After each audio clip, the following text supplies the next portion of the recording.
Hello, I'm Raimo Matvere. I'm head of partnerships in e-Residency team. And today we are going to talk about PR. As a starting company, you definitely need to expand the knowledge of your potential audience, that you are there with your perfect product and a cool team, and people who would like to join your team or buy your product or services. But how to do that, how to be visible and how to be heard. And today we have Natalia Storozhuk from prnews.io, which is actually e-resident company founded already 6 years ago. And they are here to talk about PR because this company actually helps small businesses to publish their content and to do the promotion for themselves. Hello, Natalia. Hi, Raimo. Let's start with the basics or from the beginning. Why do startups need PR at all? Yes, let's start. Before we start, I would like to quote Michael Siebel, the Y Combinator CEO. He said that treat your PR like biz dev, like business development. As PR and press coverage in media is essential for startups, for big companies and regular clients. The first issue is that press coverage helps startups to build their credibility and authority in the market. A well-crafted PR story could help you to invest your loyal clients, to speak with the stakeholders, and also to attract investors. It is one of the most key points that investors usually look to those startups that have solid and strong PR presence in media. And definitely it could help startups to secure funding. The third issue is that when you have some press coverage in media, it helps you to navigate when you have crisis in your companies or in startups. Because if you have something wrong happened, some bad event or situation, creating this well-crafted and accurate PR story could help you to reinvest in your trust and to attract more visibility to your brand. The fourth thing is that startups have to understand that PR is a long-term investment. Once you invest in PR story in media, you have to understand that it would help you to gain efficiency with years, because people will Google about you and would find some information about you in Google, even if this article was published several years ago. Okay, I have a startup. Let's say I have a deep tech startup. I really have a strong product, and we have like top-notch research people in the team who know every detail of the product and of the scientific background of it, for example. But how to make your product or service or the value you create appealing for PR, for the journalist, like PR purposes, like if it's for example, like, I don't know, difficult product, or just how to make yourself appealing? Yes, good question, thank you. I would say that treat journalists like normal people, because like everybody have to understand that journalists receive tons of emails and press releases each day, and you have to stand out among that. Firstly is to create well-crafted narrative to highlight what you are, which problem your startup solve, how you help people with your startup. You have to highlight your key points. The next issue is target the right journalist. Show to the journalist that you did your homework. I mean that check the journalist LinkedIn profile, what he's writing about, which industry he's writing about, and create this narrative for him. And the third is follow up. People, I don't know why, but people do not follow up the journalist. They just send one press release to them and that's all. Give time to the journalist to review your pitch, then follow up him or her in 2 days. Then add some extra information, provide some visuals. And the fourth is be available. When the journalist sends an email and say, are you available for an interview in Zoom? It's essential to be available. it's essential to provide extra information, any extra information the journalist, let it be of TechCrunch, would ask you. That's the key points of it. So you have to be consistent, this one keyword here, right? Yes.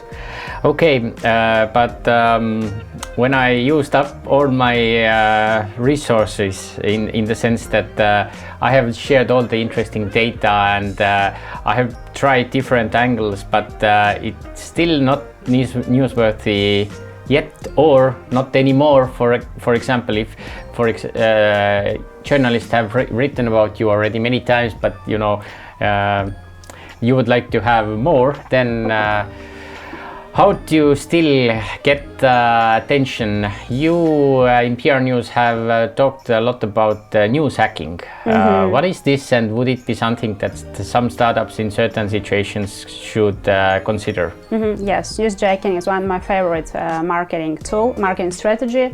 If you have shared all the information with journalists, all the reputation content, all the press releases, and you have nothing to say anymore, but you have to produce some news, check the newsjacking. What is this? It's an opportunity, an ability to tie your brand, your company news into viral stories and trends in the market. I have several examples. For instance, when Brad Pitt and Angelina Jolie announced about their divorce in 2016, and that time they are based in Los Angeles, Norwegian Airlines made a PR campaign, I assume in print press, mostly blank red page, where it said, Brad is single, the cheapest flight to Los Angeles.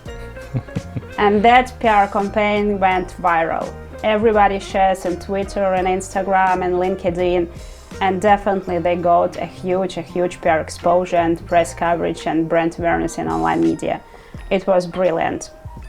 The second example that I can remember, when the CEO of Mercedes-Benz got retired, the BWM created a video where they describe the last day on a position as a CEO of Mercedes, with greetings, with selfies with all the colleagues, and then the driver brought him at home, went away, and he opened his garage, and BWM iX broadcaster just go out from the garage with the ironic phrase, free at least.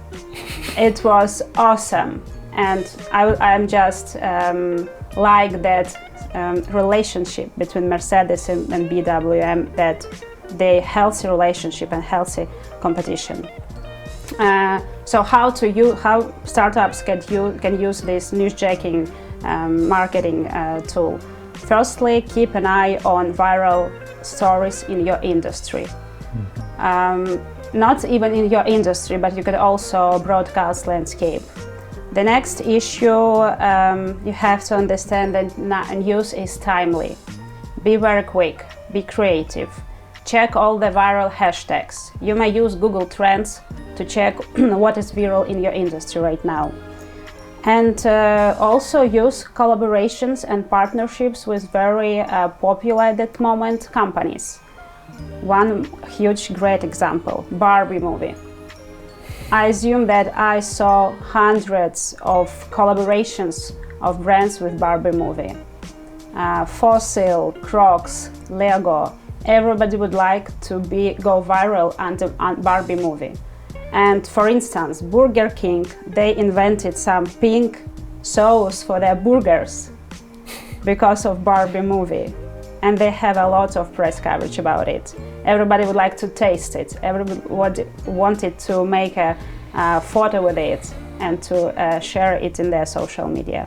That's brilliant. Mm-hmm. So it all comes to the online presence to some extent, at least. Mm-hmm. Like how to build a solid online presence, how to be always visible or have this, base well. Mm-hmm. Mm-hmm. Yes, I would say the first tip would be to create blog on your website and share your expert articles there. because blog on your website could also drive you traffic on your page, on your website, and this traffic could be in the future your clients or even investors. The next thing is set up your social media profiles. LinkedIn, that social media profiles that's more relevant to your business. It could be TikTok, Instagram, LinkedIn page, etc. Another thing is guest posting, guest blogging. You can contribute to the blog of your partners or of your clients, for instance. I contribute to e-Residency blog and I share my expert articles there each month, for instance. And also you could create email marketing campaign, gather the list of subscribers and send them valuable content. That would be main tips. Good tips, good tips. But let's say you have built a good online presence, you have got some positive coverage and you have even cleverly used some news hacking techniques, but then something goes really wrong and you are there in the storm. So what to do in case of crisis? Crisis, yes. I have a good example that I saw on Twitter 2 days ago. The cosmetic company Lush, that is also represented here in Estonia, in Dublin, some of their co-workers put on the window like boycott Israel. A girl passing by made a photo and posted this on Twitter. And in several hours, Lush got a huge amount of bad PR articles. And what's interesting issue is, in 2018, if I'm not mistaken, Lush deleted all their profiles in social media. Facebook, Instagram, TikTok. So they do not have now that tool to speak to their stakeholders and audience. The only issue they did, they made an official statement that in our company there are a lot of people working, we are for diversity, for different religions, etc. I assume that there were only one press release. But the huge of bad PR articles is now still in progress, and they do not have anything like Twitter or Instagram, etc. to speak to their audience and to protect themselves.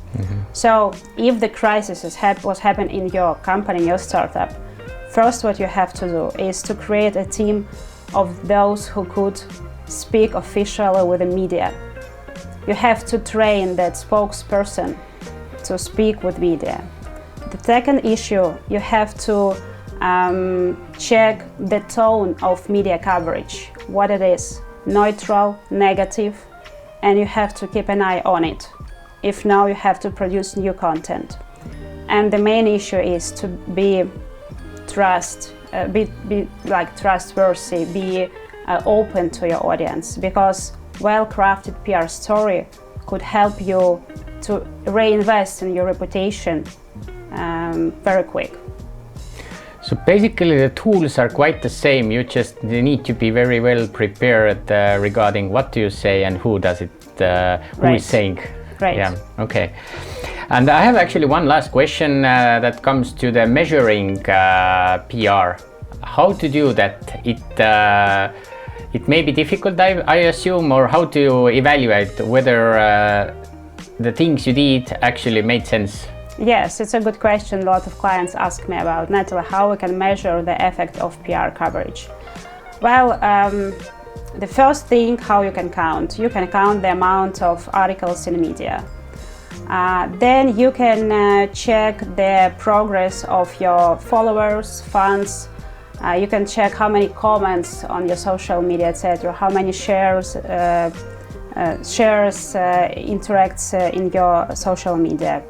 And also you can evaluate the PR campaigns on social media reach and engagement. And yes, keep an eye on trending stories and check and Google yourself. It's also main key essential point here. Each month the startup or the founder of a startup has to Google about him or his company, because we have a really interesting case that the competitor of the client invests a lot of money in black PR. and the client got thousands of PR articles within a week. Before that, he didn't have anything in media outlet, in media coverage.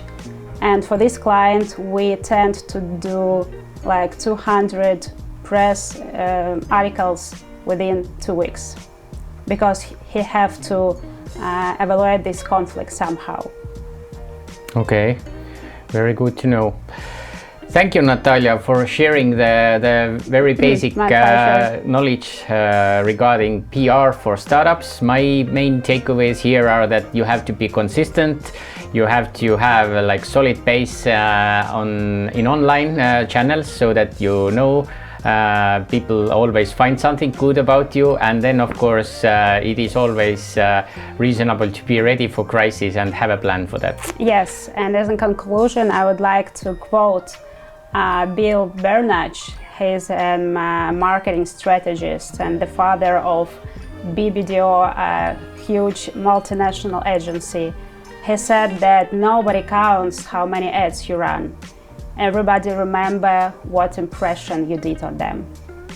So invest in your online presence and let investors know about you. Thank you very much, Raimo. Thanks.